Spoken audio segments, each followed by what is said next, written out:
ஒரு ஏழை மரவெட்டி ஒருவன் தினமும் வேலைக்கு செல்லும் போது அந்த வழியில் உள்ள பாழடைந்த சிவன் கோவிலுக்கு சென்று ஆற்றிலிருந்து தான் கொண்டு வந்த ஒரு பானை தண்ணீரை சிவனுக்கு ஊற்றிவிட்டு, இறைவா, எனக்கு மந்திரம் தெரியாது, சாஸ்திரம் தெரியாது, நீங்கள்தான் என் பலம் என்பதைத்தான் தெரியும், அவ்வாறு சொல்லி வழிபாடு செய்துவிட்டு செல்வான். ஒரு நாள் அந்த கிராமத்திற்கு ஒரு பணக்கார வியாபாரி வந்தான்.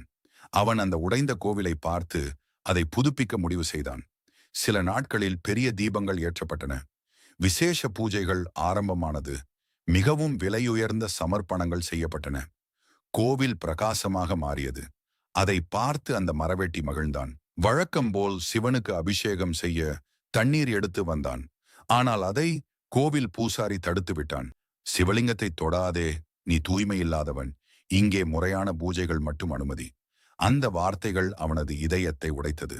அன்று அவன் தண்ணீர் ஊற்றவில்லை. அவன் அமைதியாக கோவில் வாசலில் நின்று கண்ணீர் மல்க பிரார்த்தனை செய்தான்.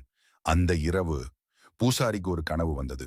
அந்த கனவில் சிவபெருமான் தோன்றி, எனக்கு தாகமாக இருக்கிறது என்றார்.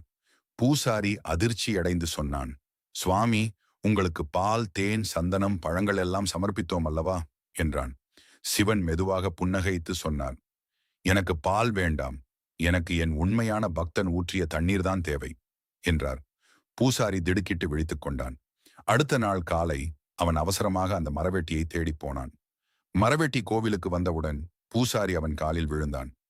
என்னை மன்னித்து விடு, சிவபெருமான் உன் பக்திக்காக தாகமாக இருக்கிறார் என்றார். அந்த மரவெட்டியின் கண்களில் கண்ணீர் வழிந்தது. கடவுளுக்கு தேவையானது பெரிய சமர்ப்பணங்கள் அல்ல, ஒரு தூய மனம் மட்டுமே என்பதனையே இந்த கதையானது விளக்குகிறது.